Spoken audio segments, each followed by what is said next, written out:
په دې وروستیو ورځو کې کابل یو ځل بیا د یو شمېر ښځو د نیولو شاهد دی.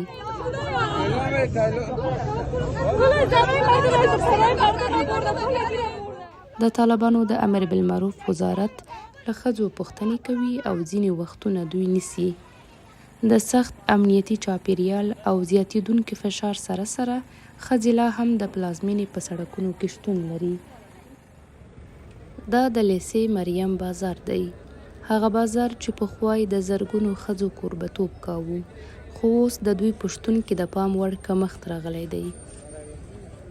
هغه ښځې چې پخوا به دې بازار ته د پیرودلو او ژوند کولو په هیله راتلې، اوس په احتیاط او خاموشۍ سره ګرځي. د نیول کېدو ګواښ د دوی په ورځني ژوند سخت سیوری اچولی دی. اوضاع این روزا خراب شده، ما نمیتوانیم از خانه بیرون برویم، همون ترسی که اینها به وجود آورده اند. حتی فامیل های ما اعتماد نمیکنند، در 4 دیواری خانه قید هستیم، ترس زیاد شده. د کابل په بیلابیلو برخو کې د ښځو کم شتون لیدل شوی دی. یو شمېر ښځې او نجونې وایي چې د امر بالمعروف محتسبین د پوښتنو ګروېږنو پر مهال سپک او خراب الفاظ کاروي. د دوی په وینا د نیول کېدو ویرې د کورنیو اندېښنې زیاتې کړي او ډیری ښځې یې اړې کړي چې په کور کې پاتې شي. بسیار میترسیم، حیران ماندیم که ما چیکار کنیم، ما چطور کنیم. بسیار یک شهر چری وحشتناک به خود گرفته، حتی خانمایی دیده نمیشن در شهر و بازار. حیران هستیم که ما چیکار کنیم. له دې سره د طالبانو د امر بالمعروف وزارت که څه هم د دې نیول کېدو په اړه څه نه وایي، خو ادعا کوي چې د ښځو د حقونو درناوي ته ژمن دي او په څو ولایتونو کې ښځې له تاوتریخوالي څخه ژغورلې دي.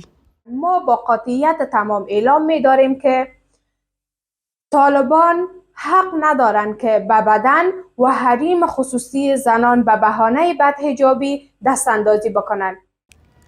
نه یوازې په کابل کې بلکې په یو شمېر نورو ولایتونو کې هم د طالبانو د محتسبینو د فشار له امله د ښځو تګ راتګ محدود شوی دی.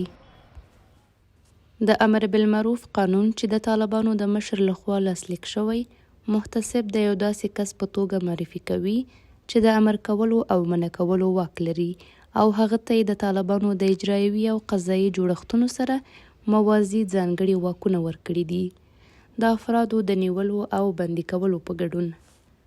د دې قانون 24مه ماده وایي چې محتسب کولی شي د بدۍ مرتکب ته د 1 ساعت څخه تر 3 ورځو پورې مشوره ورکړي، ګواښ یې کړي، سزا ورکړي او زنداني یې کړي.